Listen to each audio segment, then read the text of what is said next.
what do you say we get into a little bit of Blade? I would love to get into Blade. So, we haven't gotten much update on Blade, and that was something that was pretty much completely absent, I would say, from San Diego Comic-Con, except for we were given a release date, I think, and D23, we found out practically nothing about it. And people, I believe, were a little concerned with it, only because there was a lot of quiet around the project.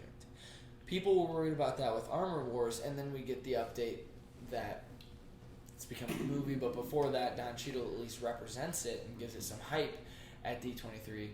They didn't even, I don't think they really touched on that at all at any of those conventions. And I think Blade could unfortunately be the problem child, ugly duckling of the releases coming up.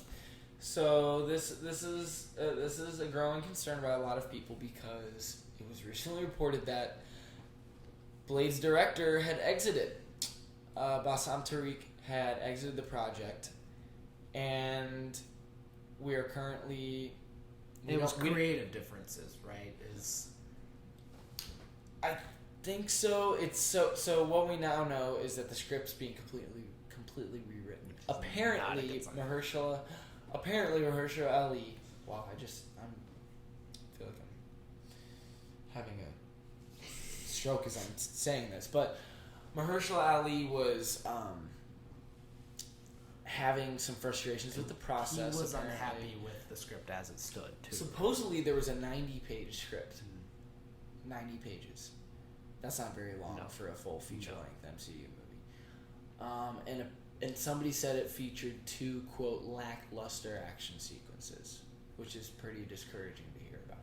Especially in a Blade movie. So, clearly there is some disagreement and a little bit of, it seems like some chaos going on within Marvel Studios at Disney with this project's production and pre-production, and a lot of disagreements are going on. So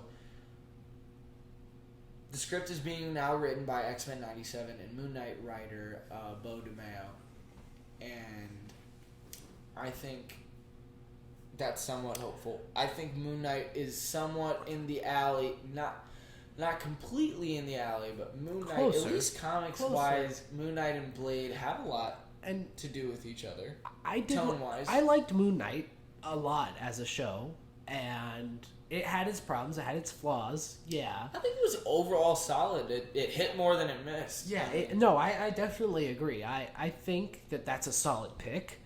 Especially after we see X-Men 97, depending on how they kind of take the tone.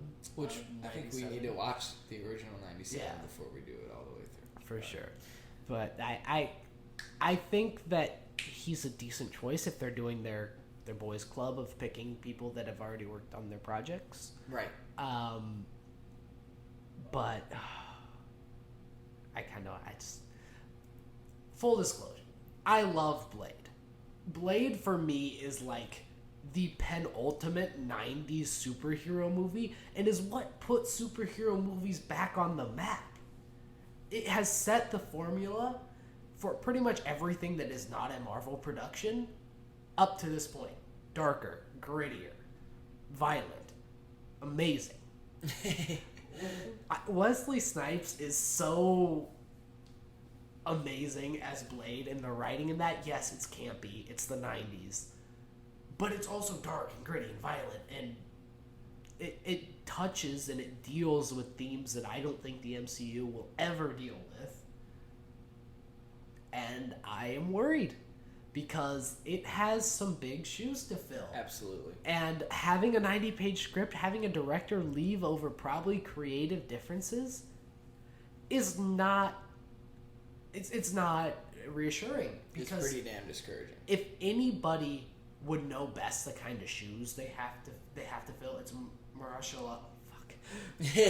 See, I did it too. We're both struggling. Mahershala Ali.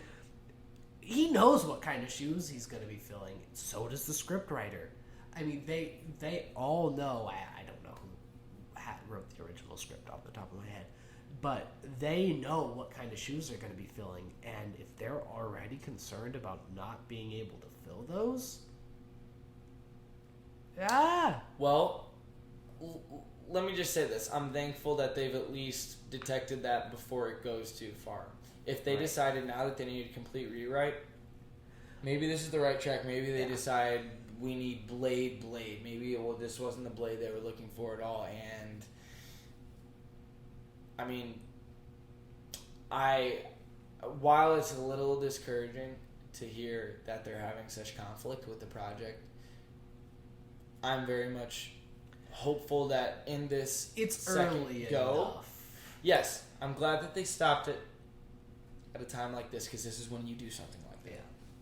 So I just think that now is, more of a opportunity than ever to really lock down on what do we want from Blade, what's the tone, how can we make this stand out because this is, I would say, one of the most anticipated upcoming MCU movies for a lot of people. People love Blade, like you said. I mean, I've never been into Blade as much as you have. I adore Blade. So good. If he's this adored and loved, and I know the Wesley Snipes version was very much enjoyed. It's kind of grown as a cult classic in terms of Marvel films and superhero films. It was in that cool little age of scattered late 90s, early 2000s Marvel films where you had the Tobey Maguires and you had Thomas Jane playing Punisher and you had...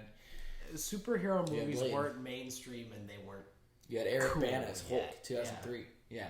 They weren't cool yet and they weren't mainstream and they were very much in their like adolescent awkward stage.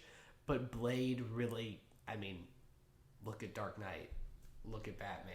Look at the Daredevil show to an extent. Look at Punisher. They all took the right lessons from Blade. Yeah, I would say so. And I think that it's... I mean, considering it's going to be about 20 years by the time this movie comes out, it's probably will be about 20 years, I mean, since the last time we saw Blade on screen. Yeah. His little audio cameo in the Eternals credit scene does not count. But I'm hopeful that they can turn around and really make something meaningful, and I'm glad that they stopped it now as opposed to when it's too late.